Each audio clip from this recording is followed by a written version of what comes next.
My name is Renee Chapman, and I'm 32 years old. 3 days after my family reunion celebrating my father's 60th birthday, I opened my banking app and saw my savings account balance $0. The week before, it had been 140, 312, 8 years of careful saving for my dream home, gone in an instant. My hands trembled as I called the bank. The customer service representative confirmed what I couldn't believe. The transfer had been authorized by Richard Chapman, the co-owner of the account, my father. When I confronted him, he laughed. "We needed it more than you, Renee. You have a stable job. You can earn it back." I felt something inside me snap. Not break, but unlock. My voice was steady when I replied, "Then you won't mind what's coming next." Before I tell you what happened when that doorbell rang, please take a moment to like and subscribe, but only if this story resonates with you. Where are you watching from? What time is it there? Let me know in the comments. But to understand why I made that choice, I need to start from the beginning. I grew up in Denver, Colorado, in what most people would call a comfortable middle-class family. My father, Richard Chapman, spent 32 years as a branch manager at a small regional bank before retiring 3 years ago. My mother, Linda, was a homemaker who believed her primary job was keeping the family together, no matter the cost. From the time I could understand words, I understood one thing above all else. Family comes first. It was stitched into every conversation, every holiday speech, every guilt-laden phone call. Family takes care of family. Those who have more share with those who have less. Blood is thicker than water. My younger brother Derek was 4 years behind me, and somewhere along the way, my parents decided he was the one worth investing in. "Boys need more support," my mother would say. "Derek has potential. He just needs the right opportunities." I learned early that my role was different. I was the responsible one, the reliable one, the one who got scholarships, worked part-time jobs starting at 16, and never asked for anything. When I was 17, my father added his name to my bank account. "Just in case something happens," he said, his banker's voice calm and reassuring. "This way I can help you manage things if there's ever an emergency." I never questioned it. I never removed him. Why would I? He was my father. He would never. That's what I told myself for 15 years. Looking back, I can see how carefully the foundation was laid. Every family first lecture, every time I was praised for being the easy child, every subtle message that my needs were secondary, it was all preparation. I just didn't know what I was being prepared for. Let me show you the receipts.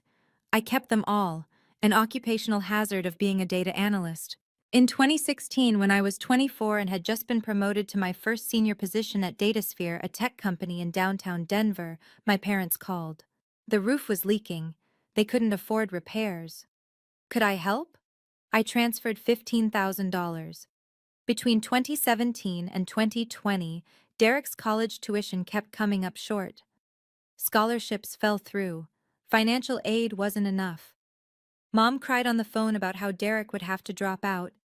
I covered $28,000 in tuition gaps. In 2019, Mom was diagnosed with severe rheumatoid arthritis. Insurance didn't cover everything. Dad said they were drowning in medical bills. I paid $12,000.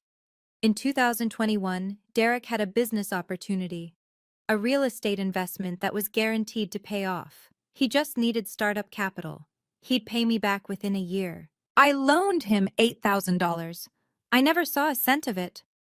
Between 2022 and 2024, there were countless emergencies, car repairs, unexpected bills, holiday expenses they couldn't quite cover, another $24,000 piece by piece, total over $87,000 in 10 years.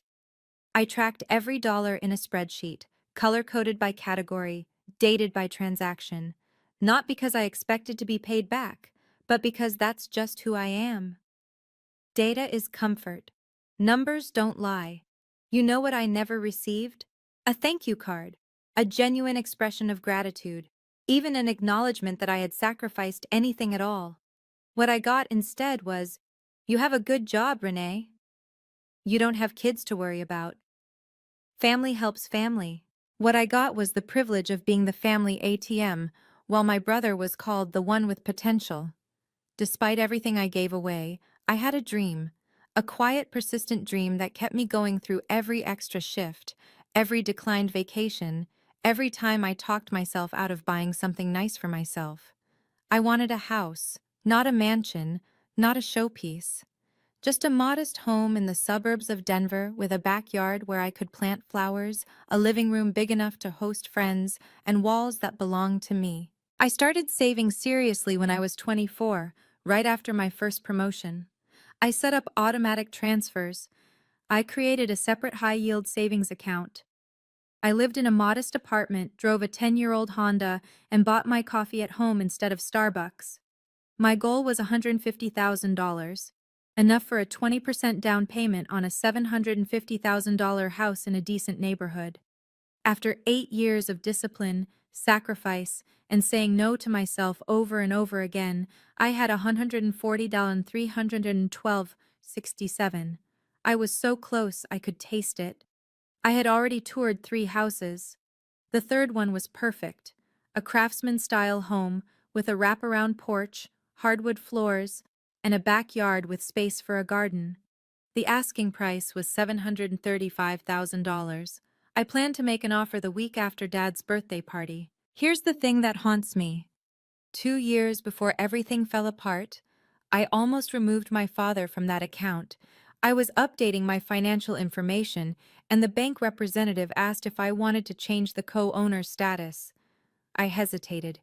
Then I called my dad to tell him, and his voice turned cold. "You don't trust your own father?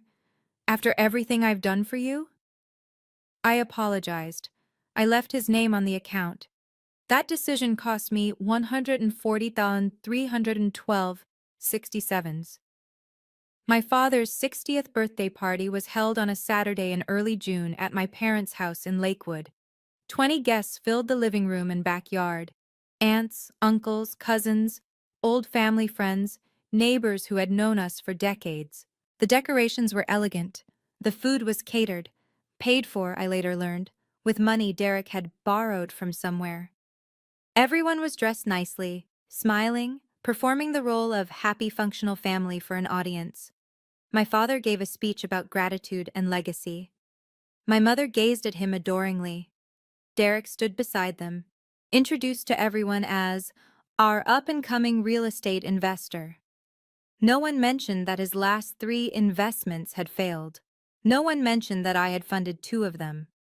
I sat in the corner, nursing a glass of wine, watching the performance. Several relatives asked me the usual questions. When are you getting married? Still renting? No house yet? I smiled and deflected. What I noticed, what I couldn't stop noticing, was the way my father and Derek kept huddling together throughout the party. They'd whisper, glance at me, then look away when I caught their eyes. Something was happening, something I wasn't supposed to see. Near the end of the party, my Aunt Helen pulled me aside. She was my father's older sister, 65 years old, the only member of my extended family who had ever acknowledged that I gave too much. She squeezed my hand. "Renee, sweetheart, you've given enough. Be careful." I laughed it off. "Careful of what, Aunt Helen?" She didn't answer. She just looked at me with something I couldn't name, pity, maybe, or forewarning. 3 days later, I understood. It was a Tuesday morning when my world collapsed. I was at my desk at DataSphere reviewing quarterly analytics reports when my phone buzzed with an email notification. The subject line read, "Transaction Confirmation, Mountain West, Federal." I assumed it was spam. Phishing attempts that mimicked bank communications were common enough. I was about to delete it when something made me pause. The account number in the preview matched mine. I opened my banking app. Savings account. Balance, $0. For a full 30 seconds, I couldn't breathe. I stared at the screen, certain there had been some mistake. A glitch, a display error, something. I called Mountain West Federal's customer service line with shaking hands. The representative was polite, professional, utterly unhelpful in the way only financial institutions can be. Ma'am, I can confirm that a transfer of $140,312.67 was processed yesterday from your savings account to an external account. The transaction was authorized by the co-owner of the account, Mr. Richard Chapman. That's my father. Yes, ma'am. As a joint account holder, he has full authorization to— I didn't approve this transfer. I didn't know about it. A pause. Ma'am, our records show the transaction was confirmed via electronic signature. Would you like me to email you the confirmation documentation? Yes, please. I hung up and sat in my cubicle, staring at nothing. 8 years. 8 years of sacrifice, discipline, and dreaming, transferred away in a single click by the man who was supposed to protect me. The email arrived 3 minutes later. I opened the attachment and saw my name on the electronic signature line, except I had never signed anything. My father hadn't just stolen my money, he had forged my identity to do it. I called my father from the parking garage of my office building. I needed privacy for this conversation. I needed to hear his voice when he explained. He answered on the second ring. Renee, I was expecting your call. No guilt, no hesitation, just calm acknowledgement, like we were discussing the weather. Dad, my voice cracked. The money, my savings, all of it. Yes, I transferred it. Why? He sighed, the way he always did when he thought I was being difficult. Derek was in trouble, Renee. His investment property fell through. He owed the bank $120,000. They were going to foreclose. I had to help him. With my money? Family money, he corrected. I put Derek's future first. I used part of it to pay down his debt and the rest as a down payment on a new apartment for him. A fresh start. That was everything I had. 8 years of saving. I was going to buy a house. And you still can, he interrupted. You have a good job. You're smart. You'll earn it back in no time. Derek doesn't have your advantages. He needs support. I heard my mother's voice in the background. Tell her it's for the family. She'll understand. Renee. My father's tone shifted, becoming the authoritative banker voice I'd known all my life. I raised you for 18 years, fed you, clothed you, paid for your education. This is what family does. We share, we sacrifice. I needed that money more than you did. Something cold and clear settled in my chest. You forged my signature, Dad, on the electronic confirmation.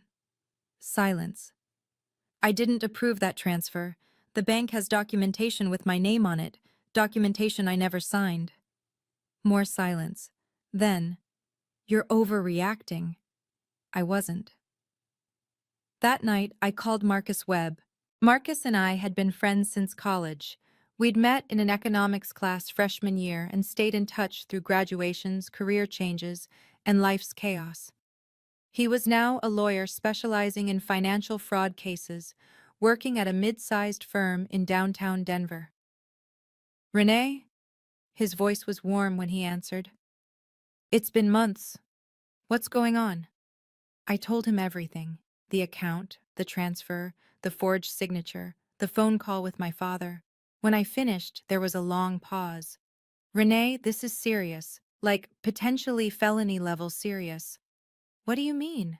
Your father being a co-owner complicates things, but it doesn't give him the right to forge your signature on authorization documents. If he created a false electronic signature to make the transfer appear legitimate, that's forgery. Combined with the unauthorized nature of the transfer, we're looking at potential charges of bank fraud and identity theft. My stomach dropped. I don't want to send my father to prison. I understand. But you need to know your options. Marcus's voice was gentle but firm. Here's what matters right now. Mountain West Federal has a 72-hour window for disputing suspicious transactions. After that, the transfer gets classified as confirmed in their system, and recovering the funds becomes much harder. I checked the time on my phone. The transfer had been processed Tuesday morning. It was now Tuesday night. I have less than 48 hours. Yes, and Renee, he paused, you mentioned an email with your electronic signature. Do you still have it? Yes. Forward it to me. And if you know anyone who does digital forensics, have them look at the metadata. If that signature was created from a different device than yours, that's evidence of forgery. I knew someone. Carla Diaz was a senior digital forensics specialist at DataSphere. We'd worked together on data integrity projects for 2 years, and I trusted her expertise completely. Wednesday morning, I caught her before our department meeting. Carla, I need a favor, a personal one. She looked at my face. I hadn't slept, and I knew it showed, and immediately nodded. What do you need? I forwarded her the bank's confirmation email with the electronic signature. Can you analyze the metadata? Tell me where this signature originated? It took her less than an hour. Renee, Carla's voice was careful when she called me into her office. This signature wasn't generated from any of your devices. The metadata shows it was created on a machine with a completely different IP address, residential, Denver area, but definitely not your home or phone. Can you tell whose machine? She pulled up her analysis on the screen. The IP traces back to a residential address in Lakewood, my parents' house. There's more, Carla continued. The timestamp on the signature is 3:47 a.m. Monday morning. Were you awake at 3:47 a.m. on Monday? No. Then someone accessed your banking portal and created this signature while you were asleep. Renee. She turned to face me directly. This is identity theft. Textbook identity theft. Whoever did this forged your digital identity to authorize a transaction you never approved. I sat in her office, holding the printed forensic report, feeling the weight of it in my hands. This wasn't just betrayal anymore. This was criminal. I'm going to need this documented officially, I said. Can you write up a formal report? Carla nodded. I'll have it to you by end of day. And Renee? I'm sorry. I'm so sorry this is happening to you. I had 40 hours left. That Wednesday night, I sat alone in my apartment, surrounded by evidence of my own exploitation. On my laptop screen, the spreadsheet documenting $87,000 I'd given my family over 10 years. On my coffee table, Carla's forensic report proving the signature forgery. On my phone, 17 missed calls from my mother. I called her back. Renee, thank God. Mom's voice was breathless, pleading. Your father told me you're upset. Sweetheart, you need to understand. Mom, I need Dad to return the money within 24 hours. Silence. All of it. 140, 312, 567s. Back in my account by tomorrow night. If not, I'm filing a police report for identity theft and bank fraud. Renee! My mother's voice cracked into a sob. You can't do that to your own father. We raised you. We sacrificed everything for you. How can you be so ungrateful? He forged my signature, Mom. He stole my identity.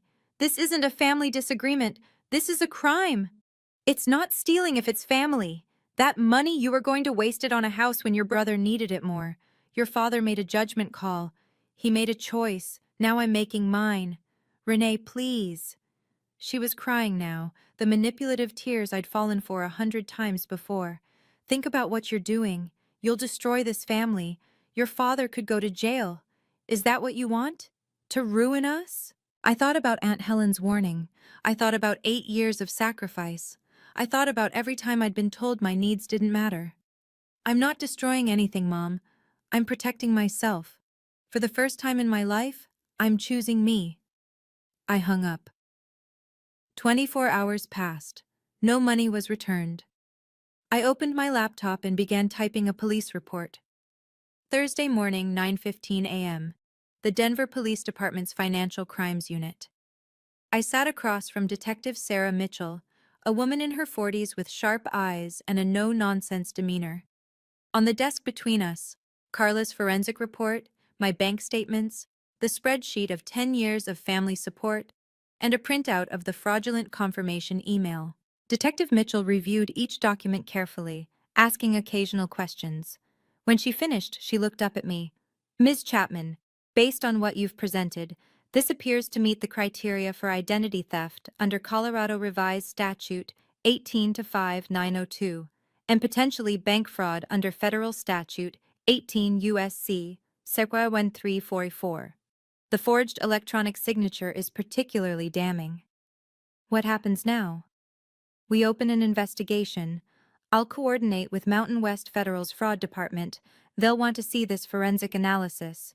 If their internal investigation confirms what you've shown me, we'll have grounds to pursue charges. She handed me a form. This is your official identity theft report. The case number is 2024 DEN 78432. You'll need this for the bank's dispute process. I signed where indicated, my hand steady. Ms. Chapman. Detective Mitchell's voice softened slightly. I see a lot of financial crimes. Family cases are always the hardest. Are you prepared for what this might mean? My father made his choice. Now he'll face the consequences. She nodded. We'll be in touch. I was almost out the door when she called after me. One more thing. When we ran your name through the system, something flagged. There's a personal loan for $25,000 opened 6 months ago in your name. Were you aware of that? I froze. No, I never applied for any loan. Detective Mitchell made a note. Then we may be looking at multiple counts of identity theft. The family assault began within hours of filing the report. My phone exploded with messages, voicemails from my mother, each more hysterical than the last. How could you do this to us? Texts from Derek. You're dead to me. I hope you know that. Calls from relatives I hadn't spoken to in years, suddenly very interested in telling me what a terrible daughter I was. Friday morning my father called. His voice was ice. I've heard what you did, Renee. Going to the police. About your own father. You stole my money and forged my identity. What did you expect? I expected you to be loyal. I expected you to remember who raised you, who fed you, who gave you everything. You gave me guilt and expectations, Dad. I earned everything else myself. You think the police will believe you over me? I was a bank manager for 32 years. I have connections, friends, reputation. I'm just the daughter with forensic proof that you committed identity theft from your own IP address at 3:47 a.m. Silence. I'm giving you one last chance, he finally said. Drop this. Tell the police you made a mistake. We can still fix this as a family. The only thing that needed fixing was my boundaries. Consider them fixed. I hung up. An hour later, my cousin Rachel texted me. Heard about what you did to Uncle Richard. That's cold, Renee. He's family. Then Aunt Patricia. Your mother is devastated. I hope you're happy. Then Uncle Thomas from California. What's this I hear about police? Call me. Only one message stood out, from Aunt Helen. I support you. Stay strong. I saved that one. On Saturday, exactly 1 week after my father's birthday party, I saw the Facebook post. Derek had created an event page. The header image showed a gleaming apartment with floor-to-ceiling windows and a view of downtown Denver. The caption read, Housewarming Party. Come celebrate my new place in Highlands. Saturday, June 15th, 6:00 p.m. Can't wait to show you all what hard work and smart investing can achieve. Hard work. Smart investing. My stomach churned as I scrolled through the guest list. 45 people had RSVP'd. Derek's co-workers, college friends, family members, neighbors. My parents were listed as co-hosts. The apartment address was visible, a trendy complex in the Highlands neighborhood, one of Denver's most desirable areas. I looked up the listing. 2 bedrooms, modern finishes, open floor plan, estimated value, $400,000. The down payment alone would have been at least $80,000. I did the math. My father had transferred $140,312.67 from my account. He said he used part of it to pay down Derek's debt and the rest as a down payment on this apartment. My brother was hosting a party to celebrate his new home. A home purchased with my stolen money, while I sat in my rented apartment wondering if I'd ever achieve my own dream. The irony was suffocating. I noticed I hadn't been invited. Of course I hadn't. But someone else had noticed. Aunt Helen commented on the post. Lovely apartment, Derek. Where did you find the money for such a nice down payment?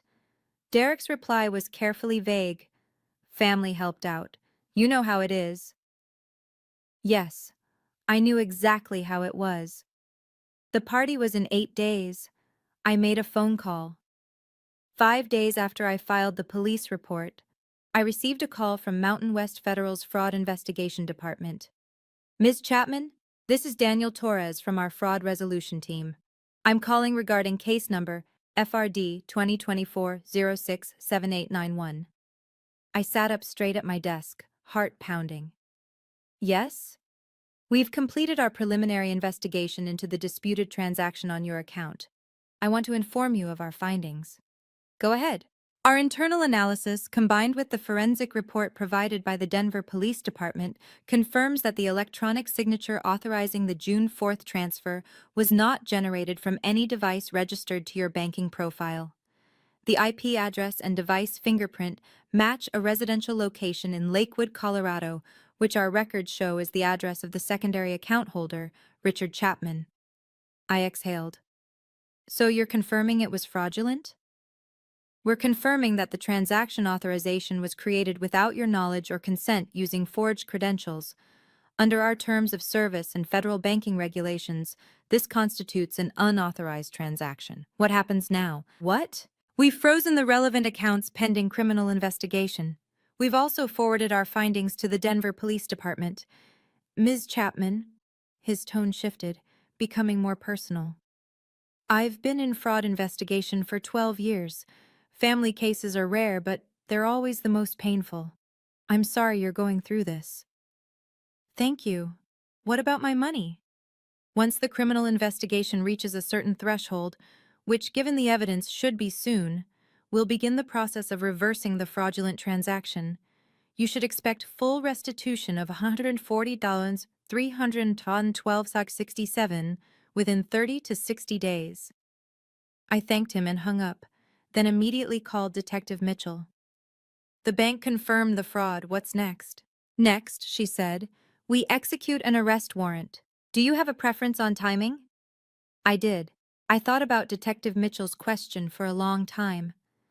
The practical choice was clear. Have my father arrested quietly, at home, with minimal witnesses. It would be less dramatic, less painful, less public. The family could manage the narrative. The neighbors might never know. But I kept thinking about that Facebook post. Can't wait to show you all what hard work and smart investing can achieve. I thought about 45 people gathering to celebrate my brother's success. Success built on my stolen savings, my forged identity, my shattered dreams. I thought about my parents standing beside him, proud, smiling, performing happy family while I sat alone in my apartment. They wanted an audience for the lie. Maybe they deserved an audience for the truth. Wednesday night, Aunt Helen called. Renee, honey, I heard about the investigation. How are you holding up? I'm okay, Aunt Helen. I'm just deciding something. The housewarming party is Saturday. Your Uncle Thomas is flying in from California. The whole extended family will be there. Something clicked into place. Everyone will be there to see Derek's big moment. Yes, Richard's been calling everyone, making sure they come. He wants a big show of support. She paused. He's telling everyone you've had a mental breakdown and are making false accusations. He's trying to control the narrative before you can speak. My jaw tightened. Is that so? I thought you should know. Whatever you decide to do, I support you. I thanked her and hung up. Then I called Detective Mitchell. Detective, you asked about timing for the arrest warrant. I have a suggestion. I'm listening. Saturday, June 15th, 7 o'clock p.m., 2847 Highland Boulevard, Apartment 4C. There will be approximately 45 witnesses. A pause. That's unconventional. So is stealing from your daughter. Fair point. I'll make it happen. Okay, I need to pause here for a second. If you were in my position, what would you do? Option A. Have the police arrest my father quietly at home, avoid the drama, keep things private. Or option B. Let everything unfold at the housewarming party, in front of 45 witnesses celebrating my brother's success? Drop your answer in the comments, A or B. And if you're still with me, hit that like button so I know you're here. Now, let me tell you what happened next. Saturday, June 15th, 2024. 6:12 p.m. Derek's apartment in the Highlands was everything the Facebook photos promised. Soaring ceilings, designer furniture, a wall of windows showcasing the Denver skyline, catering trays covered the kitchen island. A playlist of upbeat music pulsed through wireless speakers. Congratulations. Balloons floated in clusters near the entrance. 45 guests filled the space, mingling with champagne glasses in hand. Derek's coworkers admired the view. Extended family members exclaimed over the finishes. Friends congratulated him on finally making it. My father stood in the center of the living room holding court. "I've always believed in investing in family," he announced to a cluster of relatives. "When Derek came to me with this opportunity, I knew it was the right move. That's what parents do. We set our children up for success." Murmurs of approval rippled through the group. My mother circulated with a tray of appetizers, beaming. "Isn't this place wonderful? Derek has worked so hard. We're so proud." Derek himself was near the window, accepting praise from two former college roommates. "Yeah, man, it took some strategic planning, but I finally got my feet under me. Real estate is all about timing, you know."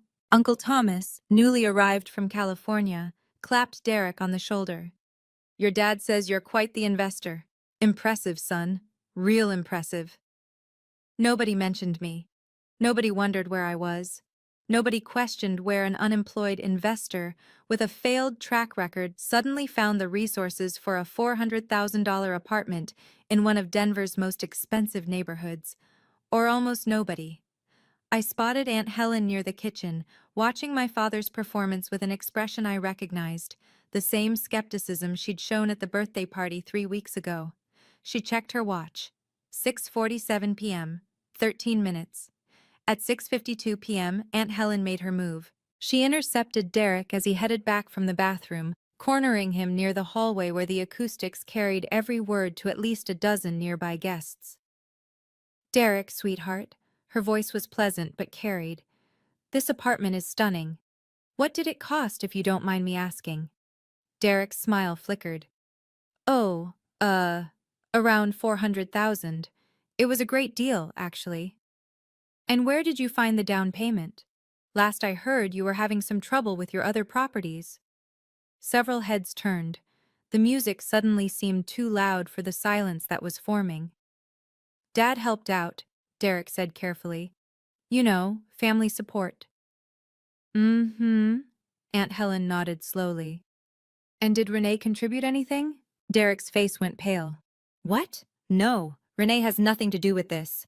"Really? Because I spoke to her this week and she mentioned some interesting things about a bank transfer. $140,000, I believe?" The cluster of relatives nearest to them had stopped talking entirely. My mother's smile was frozen in place. My father was pushing through the crowd, his face thunderous. "Helen!" His voice was sharp. "This isn't the time or place." "Isn't it?" Aunt Helen turned to face her brother. "Richard, where did the money for this apartment come from? The truth, please.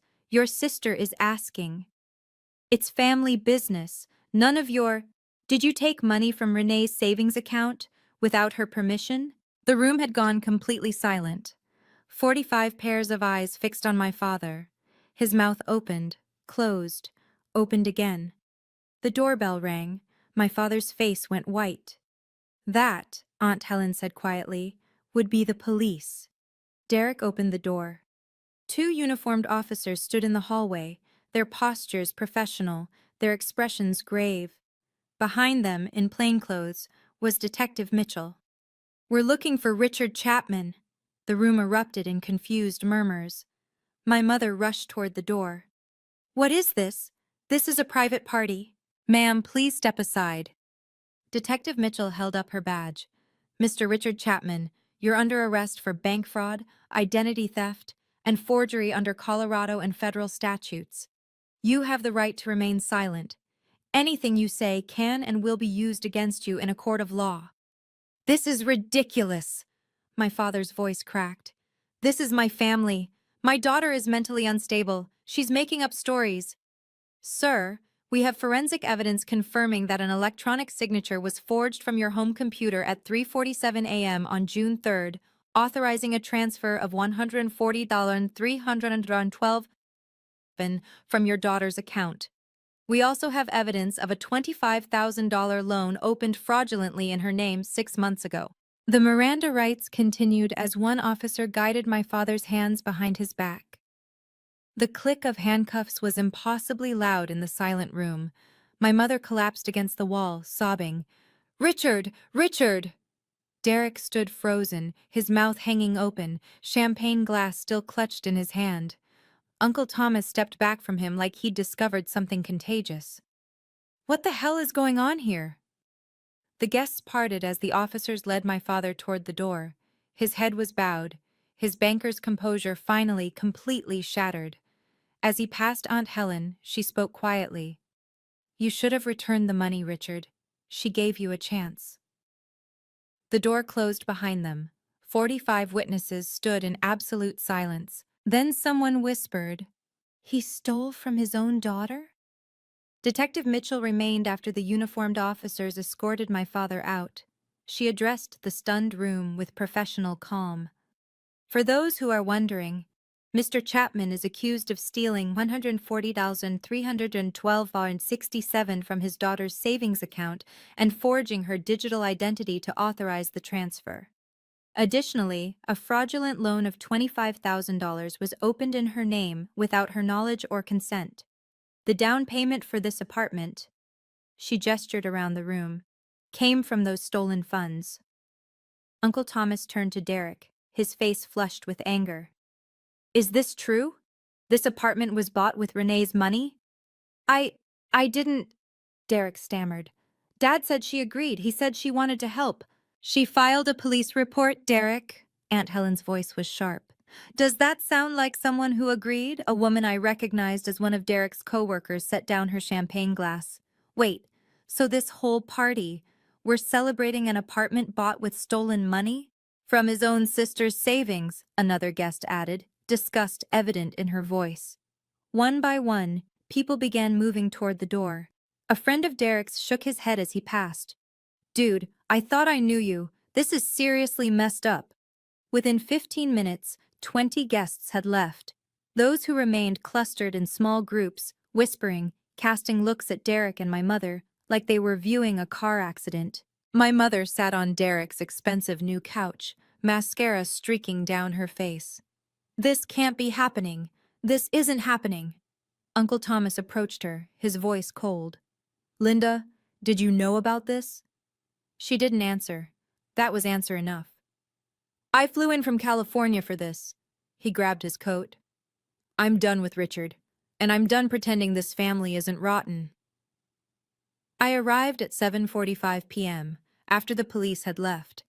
The apartment door was still open. No one had thought to close it. I walked through into a scene of devastation. Half-empty champagne glasses abandoned on tables, catering trays untouched, congratulations balloons drifting aimlessly. Perhaps 15 people remained. They turned to stare as I entered. My mother launched herself off the couch. You did this! You destroyed everything!" I held up one hand, and something in my expression stopped her mid-stride. "I didn't destroy anything, Mom. I reported a crime. There's a difference."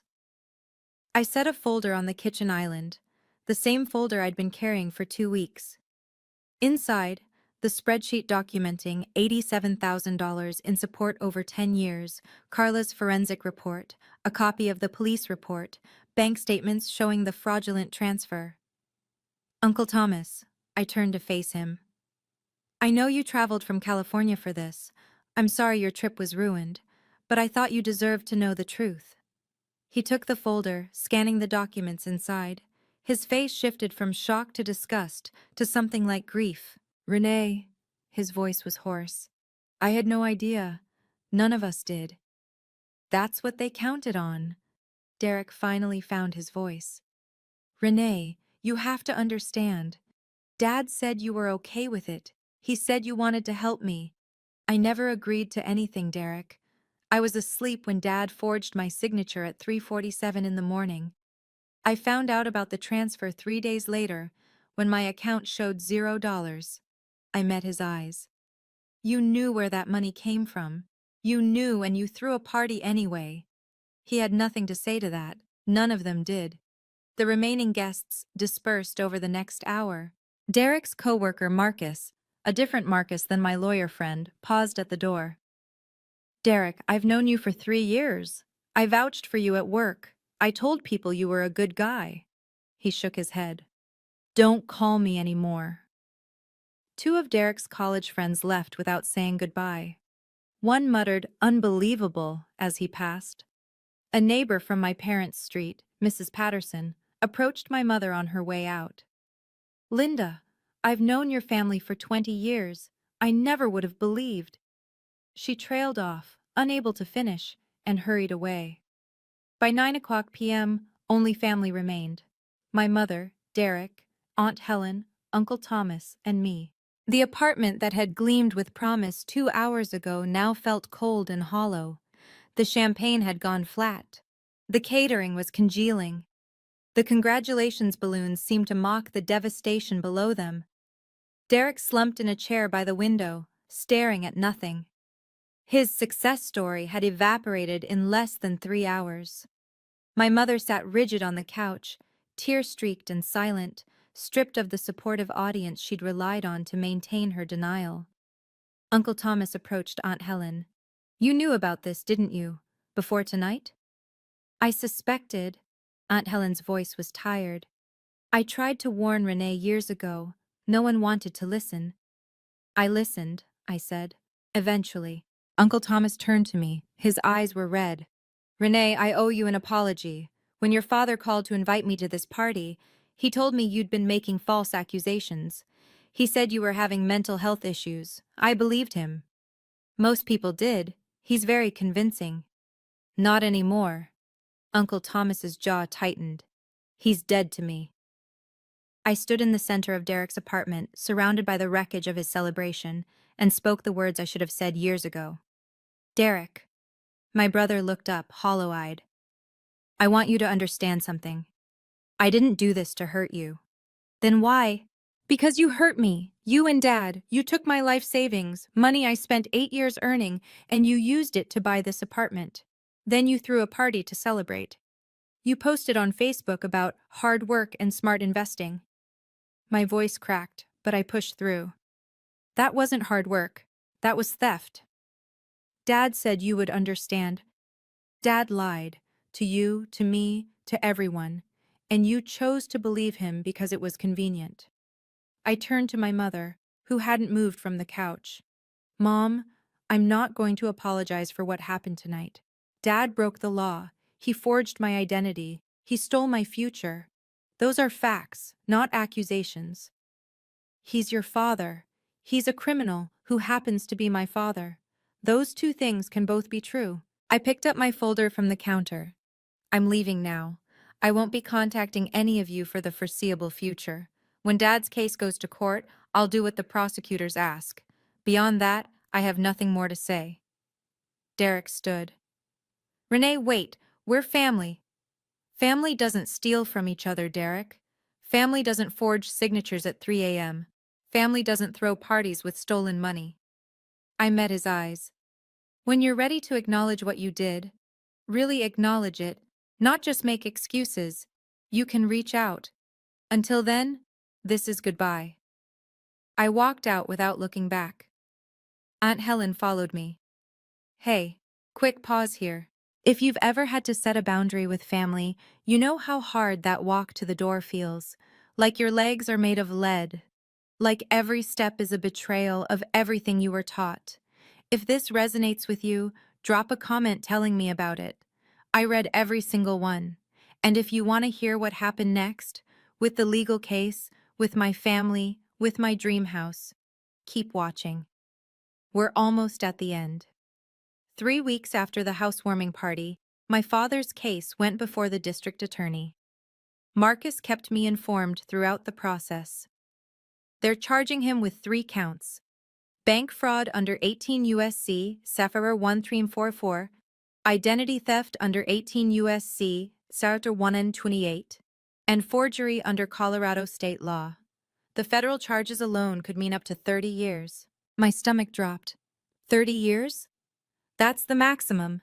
Given his age, clean record, and the family context, the DA is offering a plea deal. 18 months probation, 200 hours of community service, and full restitution of the stolen funds. And the $25,000 loan? Separate investigation, but the bank has already flagged it as fraudulent. It'll be removed from your credit report within 60 days. In late July, my father accepted the plea deal. I wasn't present for the hearing. I'd been advised that my attendance might complicate matters, but Marcus sent me a text afterward. It's done. He pled guilty. Restitution order signed. 1 week later, 100G40 312.67 appeared in my new bank account. The account was in my name only. No co-owners, no exceptions. The money felt different now. Heavier. I'd earned it twice. Once through years of work, and again through the hardest fight of my life. But the numbers were real. The balance was restored. The fraud had been documented, prosecuted, and resolved through proper legal channels. I called Mountain West Federal to close my old account permanently. "Are you sure, Ms. Chapman?" the representative asked. "This account has been open since you were 17. "I'm sure. That account was never really mine." "I understand. Is there anything else we can help you with today?" I thought about it. "Yes. I'd like information about your mortgage pre-approval process." The social consequences fell like dominoes. Derek was forced to sell the Highlands apartment within 2 months. The market had softened, buyers were scarce, and the circumstances of his investment success had become local gossip. He sold at a loss of $35,000, money he didn't have, debt he couldn't escape. His real estate career, such as it was, collapsed entirely. Word spread among Denver's small investor community. "That's the guy who used his sister's stolen savings." Doors closed. Phone calls went unreturned. My mother retreated into isolation. Her church friends, her book club, her neighborhood coffee group, all of them had seen the news, heard the whispers, put together the pieces. She stopped attending Sunday services, stopped hosting, stopped answering the door. Uncle Thomas kept his word. He cut off all contact with my father, unfriending him on every platform, declining every call. When my mother tried to reach out, he sent a single text. "You knew, Linda. You knew and you did nothing. I have nothing to say to you." The extended family fractured along predictable lines. 12 relatives, aunts, uncles, cousins, formally distanced themselves from my parents. A few sent me private messages of support. Others simply went silent. Aunt Helen told me about a confrontation at a family funeral 2 months later. "Your father tried to attend. Your Uncle Thomas blocked him at the door, told him he wasn't welcome." It was the first time I've ever seen Richard cry. I felt nothing when she told me this. No satisfaction, no vindication. Just a hollow acknowledgement that actions have consequences, and some consequences can't be walked back. "Does it feel like enough?" Aunt Helen asked. "It feels like reality," I said. "That's all I ever wanted." In the weeks after the arrest, something unexpected happened. I started receiving messages from strangers. Carla had shared my story, anonymized, of course, in an online support group for identity theft victims. The response was overwhelming. "This happened to me too. My mother opened 6 credit cards in my name. Reading your story gave me the courage to report it. I've been paying off my brother's loans for 12 years. I thought I was the only one stupid enough to fall for it. Thank you for showing me I'm not alone." My dad told me family doesn't keep score when he asked me to co-sign his mortgage. Now I'm in $80,000 of debt and he won't return my calls. How did you find the strength to fight back? I responded to every message. Some people needed resources, lawyer referrals, fraud reporting procedures, credit repair steps. Others just needed to know that someone understood. At Datasphere, Word had spread among my colleagues. People I'd barely spoken to stopped by my desk with words of encouragement. My manager, Janet, called me into her office one afternoon. "Renee, I heard about what happened with your family. I want you to know, what you did took incredible courage. Most people would have just let it go, kept the peace. You didn't." "I couldn't," I said. "Not this time." "Well, I admire you for it. And if you ever need time off, for court appearances, for therapy, for anything, it's yours. No questions asked." Aunt Helen became my weekly dinner companion. Every Sunday, she'd come over with a bottle of wine and a listening ear. "You know," she told me once, "your grandmother did something similar to me 40 years ago. I never had the courage to fight back. I'm proud of you for having what I didn't." In September, 2 months after my father's sentencing, a handwritten letter arrived at my apartment. The return address was my parents' house. The handwriting was my mother's. I opened it at my kitchen table, already bracing for what I'd find. "Dear Renee, your father and I have had time to think about everything that happened. I want you to know that I'm sorry if you felt hurt by our actions. Families should support each other. And I understand now that things didn't go the way you expected. Your father only wanted to help Derek. He's always been a good provider, and his instincts have always been to put family first. Sometimes that means making hard choices that not everyone understands. I'm asking you, as your mother, to consider forgiveness. Holding on to anger only hurts you. The Bible says we must forgive 70 times 7, and I believe that applies to family most of all. Please come home. We can work through this together. We're still your parents and we still love you. Mom." I read the letter 3 times. I noticed what was missing. Any acknowledgement that what they did was wrong. Any acceptance of responsibility. Any recognition that helping Derek had meant stealing my life savings and forging my identity.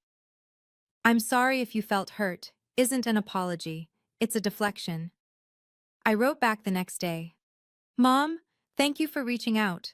However, I can't return to a relationship where my boundaries are not respected and my harm is not acknowledged. Dad didn't just make hard choices, he committed crimes, crimes he pled guilty to in a court of law. When you're ready to acknowledge that clearly, without deflection, I'm willing to talk. Until then, please respect my need for space. Renee." I didn't hear back. In October, Derek reached out. His email was shorter than my mother's letter, and at first glance, seemed more genuine. "Renee, I know I screwed up. I want to make things right. Can we meet for coffee? Please. Just hear me out." Against my better judgment, I agreed. I chose a busy coffee shop downtown, public, neutral, with plenty of witnesses in case things went sideways. Derek looked diminished when he arrived. The confident real estate investor persona was gone, replaced by something smaller, grayer. He'd lost weight. His clothes looked slept in. "Thanks for coming." He sat across from me, hands wrapped around a cup he wasn't drinking. "I know I don't deserve it." "You're right. You don't. I want to apologize. Really apologize. What Dad did, what we did, was wrong. I should have questioned where that money came from. I should have—" "You did question it, Derek. And then you decided the answer didn't matter because you were getting what you wanted." He flinched. "That's fair." "I didn't come here for fairness. I came to see what you actually wanted." A long pause, then quietly. "Dad's probation is making things hard for him. He can't travel for work, can't— Derek. And if you could maybe talk to the DA, ask them to reduce—" "Stop." He stopped. "You didn't come here to apologize. You came here to ask me to help Dad. Again, after everything." "Renee, he's our father." I stood up. "He stopped being my father when he forged my signature at 3:47 in the morning." I picked up my bag. "Goodbye, Derek. Don't contact me again unless you're ready to have an actual conversation. One that isn't about what you need from me." I left my coffee untouched on the table. November brought the first real cold of the season, and my first Thanksgiving without my family. Aunt Helen invited me to her house, a cozy craftsman in the Berkeley neighborhood. When I arrived, the table was set for two, simple, elegant, with candles flickering in the fading afternoon light. "I hope you like turkey," she said, pulling me into a hug. "I made too much, as always." Over dinner, we talked about everything except my parents, her garden, my work, the book club she'd recently joined. Normal things, peaceful things. It wasn't until dessert that she brought it up. "You know, Renee, I was your age when something similar happened to me." I looked up from my pie. "You mentioned that once. With your mother?" Aunt Helen nodded slowly. "My mother, your grandmother, opened a credit card in my name when I was 23, maxed it out. I didn't find out until I tried to buy my first car and was denied for bad credit." "What did you do?" "Nothing." Her voice was heavy with old regret. "I was too scared. Too trained to keep the peace. I spent 8 years paying off a debt that was never mine, and I never said a word about it." "That's not your fault?" "No, but it is my lesson." She reached across the table and squeezed my hand. "What you did, Renee, standing up, filing that report, demanding accountability, that's what I should have done 40 years ago. I didn't have the courage. You do." I felt tears threatening. "Sometimes I wonder if I did the right thing." "You did." Her voice was firm. "Protecting yourself isn't betrayal, it's survival. And family, real family, is the people who love you enough to want you to survive." I squeezed her hand back. "Thanks for being real family, Aunt Helen." 6 months after my father's arrest, I signed the papers for my new house. It wasn't the craftsman I'd originally dreamed of, that one had sold months earlier while I was fighting for my stolen savings. But the house I found was better.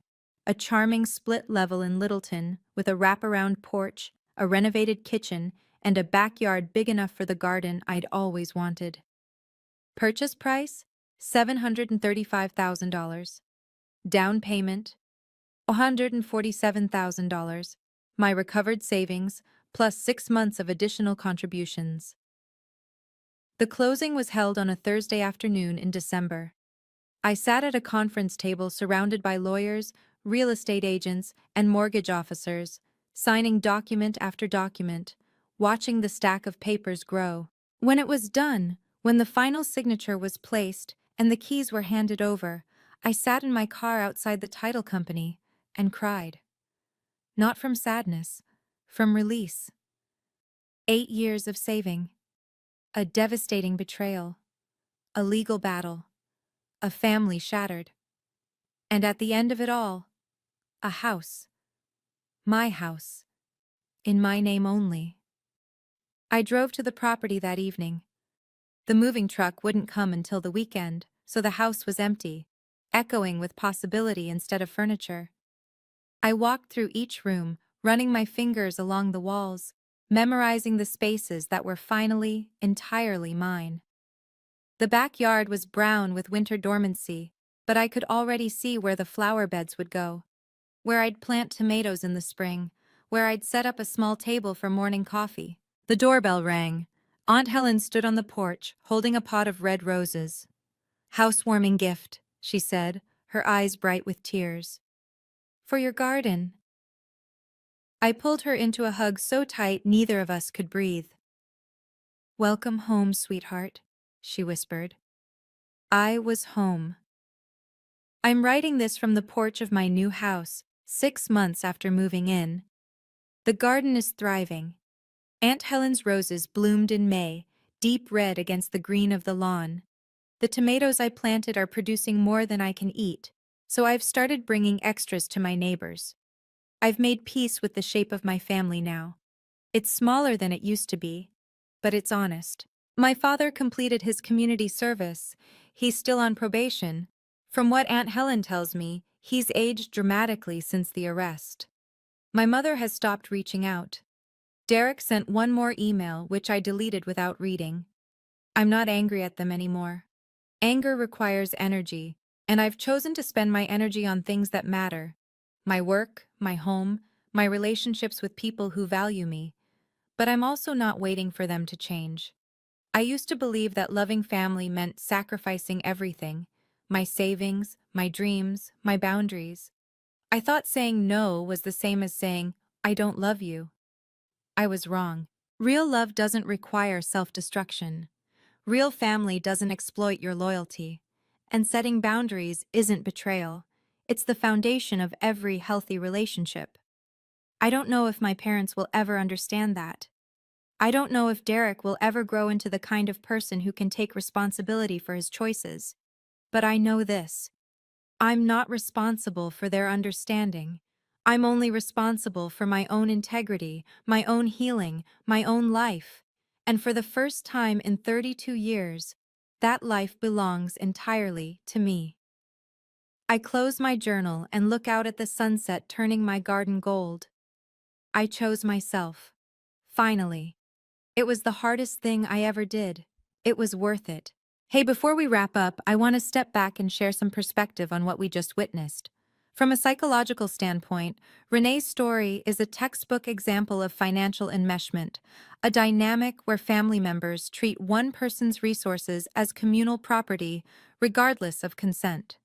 The phrases family helps family and you have a stable job weren't expressions of love. They were tools of control. Here's what Renee taught us. Setting boundaries isn't selfish. It's necessary. You're not obligated to destroy your future to maintain someone else's comfort. Forgiveness doesn't require reconciliation. And sometimes, choosing yourself means letting go of people who only valued what you could give them. If you're watching this and something resonated, if you've been the family ATM, the reliable one, the one who always gives, please know you deserve better. Your loyalty is precious. Don't spend it on people who treat it as obligation. Thank you for staying until the end of Renee's story. If this video made you feel seen or gave you permission to set a boundary you've been avoiding, drop a comment and tell me about it. I read every single one. Don't forget to subscribe and hit that notification bell for more stories like this. And if you're hungry for more, check out the video linked in the description. I think you'll love it. Until next time, protect your peace.